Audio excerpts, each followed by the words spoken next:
Hey guys, Tad here from Attack of the Killer Podcast with a new Patreon exclusive bonus video for you, the attackers. As always, thanks so much for being supporters of the podcast. Thanks for being awesome. Just being the best supporters that we could ever ask for. We really do appreciate you guys. So I have a big video to do today. I'm going to mix up a couple different things, but they all sort of come from the same place, if that makes any sense.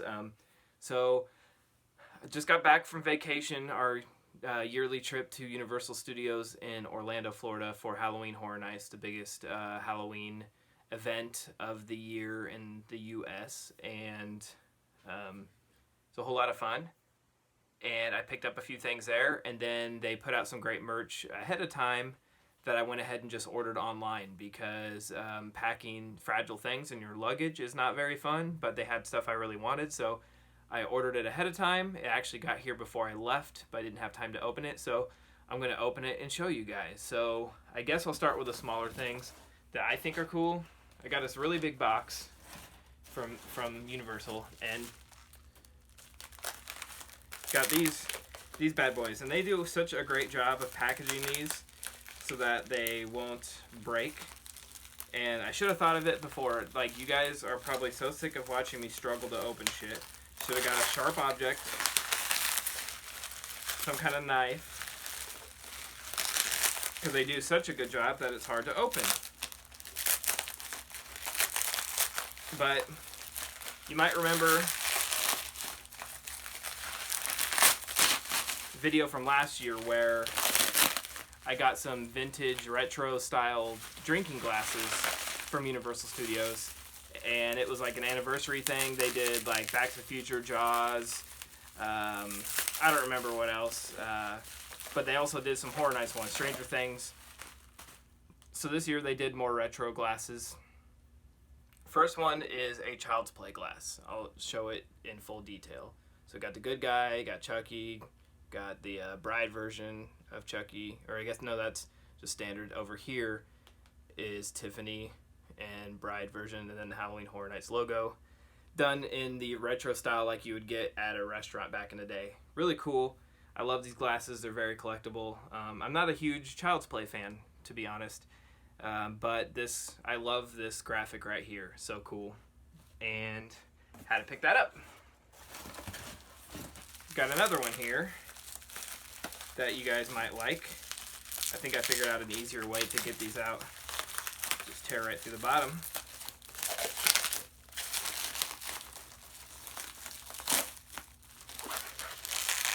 But props on them for packing these things. Like I said, I would not want to bring these home in my luggage. Adam a couple years ago did, and they made it, but it makes me nervous to put them in luggage. So obviously we got the Texas Chainsaw Massacre. We got classic Leatherface.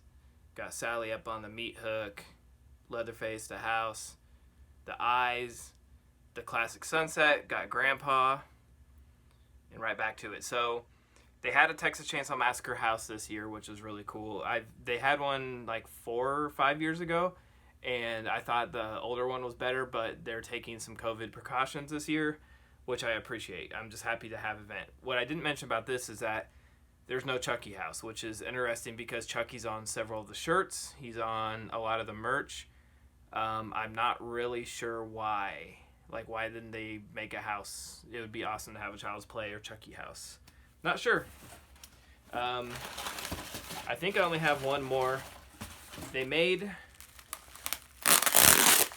a lot more. I'm trying to even remember. I order too much shit, you guys, especially this time of year. And, okay, I know what I have here.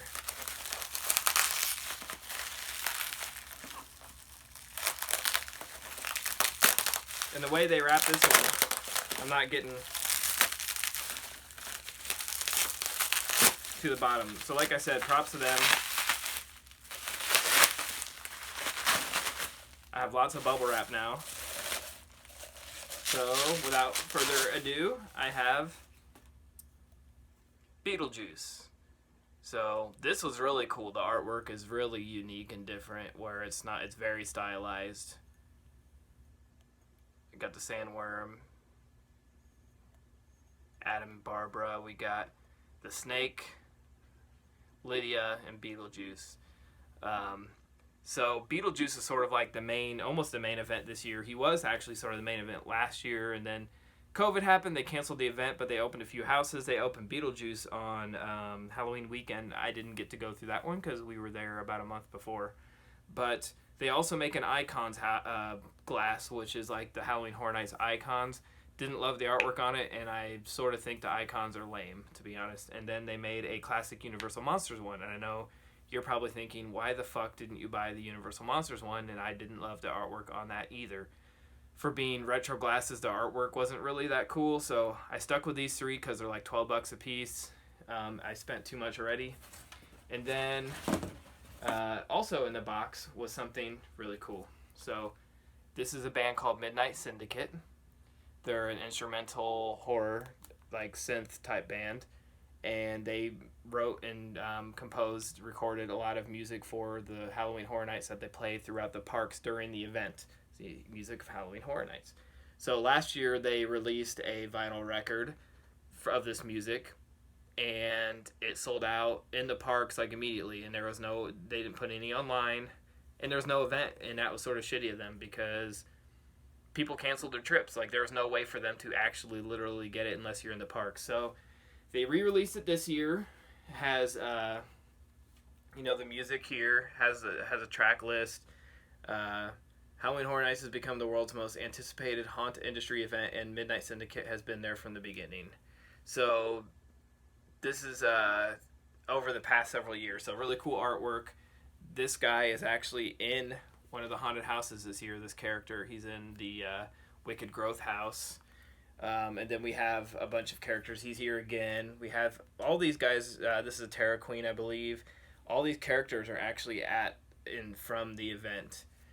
So really cool thing to snag. And then I just read today that I think next Friday they're dropping a whole other album with a picture disc. So come on, Horror Nights, what's the deal?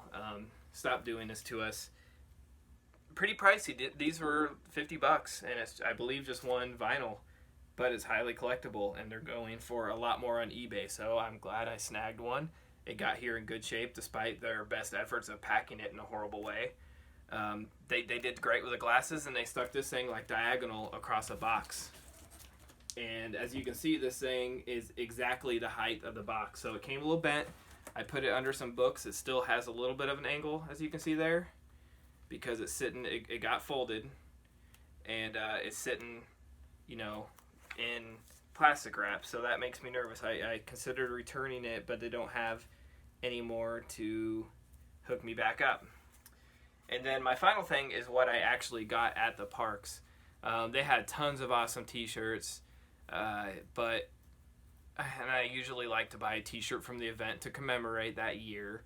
They have one with like the scare zones, the one with the haunted houses on the back. It's like when you go to a concert, they had like, the characters on the front and then the haunted houses on the back as if it's like a tour date.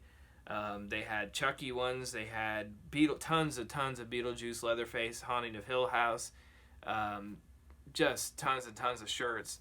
I really, really wanted this denim jacket that has the classic Universal Studios monster logo, or Universal Studios logo on the back, and it has Frankenstein's monster coming over the top with his hands out. But it was $80. So maybe, my birthday's coming up, so maybe. But I couldn't get myself into it, and then, like Adam and Nikki each got a shirt, which is cool, but Adam got one I considered getting, so it is what it is. I can always order online if I really regret it, but what I did get, which you might remember from last year, they had 2 Moldorama machines back. So I got the new Universal Studios pumpkin. He's in green. He looks a little brighter on the screen because of the lighting, but he's sort of an emerald green. And I put the money in the machine, it made it, and then the whole back was like melted through, and it was actually pretty cool.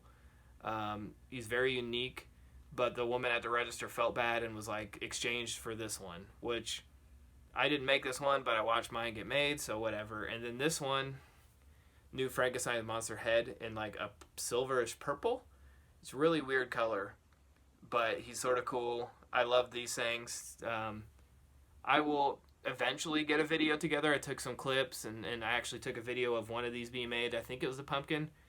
These machines are made in like Chicago, and they're one of a kind, and they're very temperamental. So the first one wouldn't take my credit card, and the second one was cash only, and then it fucked up my pumpkin. So I exchanged it, and then I had to get cash, ask for them to break like a 10 and give me some ones so I could get this made. So, you know, they both say Universal Studios across the neck, embossed. I was trying to read what it says here. I'm not really sure. It's like a serial number or something. But they actually, you put money in and they make the mold and put the plastic in and cut it out, and you get a very hot, they're like super hot, and you have to hold them upside down where the mold holes are, and you sort of hold them and let them dry. Otherwise, you could squish it right in your hand. I probably still could now. They're just made of sort of weird wax. But these are my favorite things I got from Universal Studios. So again, I'll put together a video of my actual travels and reviews, and we did a lights on tour for the first time this year, and I got about 1 million pictures, so I'll do like a slideshow of those. But yeah, that's my sort of Universal score for the merch this year. Thanks again so much for watching almost 12 minutes of this shit. I really appreciate you guys. I'll see you next time on the Horror Hangouts, and I'm sure I'll run into several of you at Halloween Palooza, which you'll probably see this afterwards. But anyways, it's so great to have you guys in our corner and supporting the show. So we'll see you next time on Attack of the Killer Podcast.